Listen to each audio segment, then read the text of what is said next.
آپ دیکھ لیجئے مختلف ادوار میں مسلمانوں کو توڑا گیا، ان کی جمعیت منتشر کی گئی، لیکن یہ پھر کھڑے ہو جاتے ہیں، اور اس امت سے یہی نے خوف لگا رہتا ہے کہ یہ شکستہ امت پھر نہ کھڑی ہو جائے۔ فروغ آدم خاکی سے انجم سہمے جاتے ہیں کہ یہ ٹوٹا ہوا تارا مہ کامل نہ بن جائے، لیکن ہر دور میں ایسا ہوا، یہ شکستہ اور ٹوٹا ہوا تارا پھر مہ کامل بن کے چمکا، اور اس نے اجالے کیے اور اندھیروں اور ظلمتوں کو بھگا دیا۔ تو انہوں نے کہا کہ کس طرح اس امت کی جمعیت کو توڑا جائے اور وہ دوبارہ اٹھ نہ سکیں، دوبارہ پنپ نہ سکیں۔ تو پہلے تو اس بات پہ غور کیا جائے کہ وہ کون سے عوامل ہیں کہ جو اس شکستہ امت کو پھر کھڑا کر دیتے ہیں، ان بے پرو بال کو پھر پرو بال دے دیتے ہیں۔ تو کہا 4 چیزیں ہیں جو اس امت کو مرنے نہیں دیتی۔ ایک چیز جو اس امت کو مرنے نہیں دیتی وہ قرآن مجید ہے، جو اس امت کو زندہ رکھے ہوئے ہے، اور قرآن مجید کی جو روح ہے وہ دلوں میں ہلچل پیدا کر دیتی ہے، اور شکستہ، درماندہ، مٹی کٹی لٹی، بے آباد اور خانمہ برباد امت کو پھر اپنے پاؤں پہ قرآن کھڑا کر دیتا ہے۔ ابھی قرآن پڑھا جا رہا تھا، کتنے لوگ ہوں گے جن کو اس کے ترجمے اور مفہوم سے آگہی ہو رہی ہوگی؟ بہت کم لوگ تھے، علماء، مشائخ اور چند ایسے لوگ جو قرآن مجید کے ترجمے سے شغف رکھتے ہیں، وہ یہ سمجھ پا رہے ہوں گے کہ قرآن مجید کی جو تلاوت ہو رہی ہے اس کا مفہوم کیا ہے۔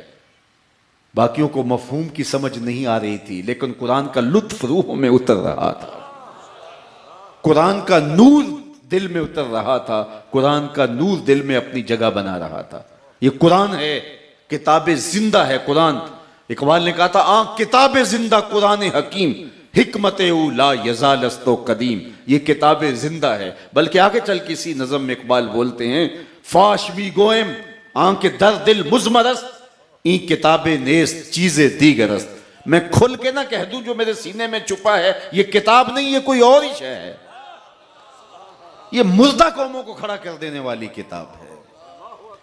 اور یہ امت جب اس کتاب سے جڑتی ہے تو اس کتاب سے زندگی ملتی ہے۔ یہ حیات آفریں کتاب ہے، اس کا لفظ لفظ روشنی بانٹتا ہے، اس کا حرف حرف اجالے بانٹتا ہے۔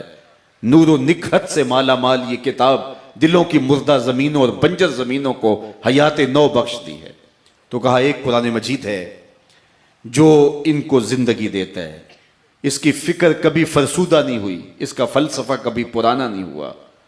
قرآن مجید کا پیغام روحوں میں اترتا ہے اور گھر کرتا چلا جاتا ہے۔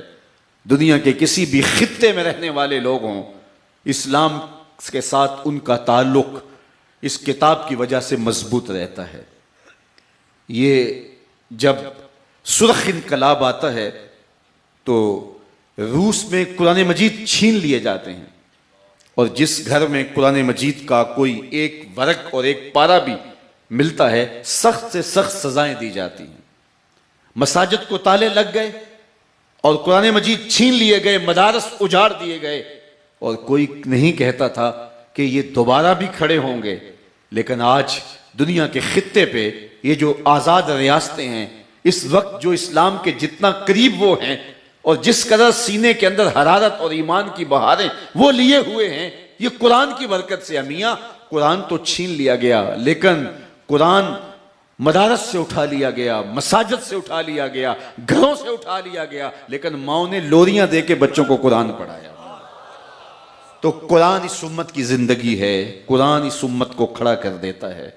ایک تو قرآن جب تک ان کے اندر موجود ہے اتنی دیر تک یہ قوم، یہ امت ناقابل تسخیر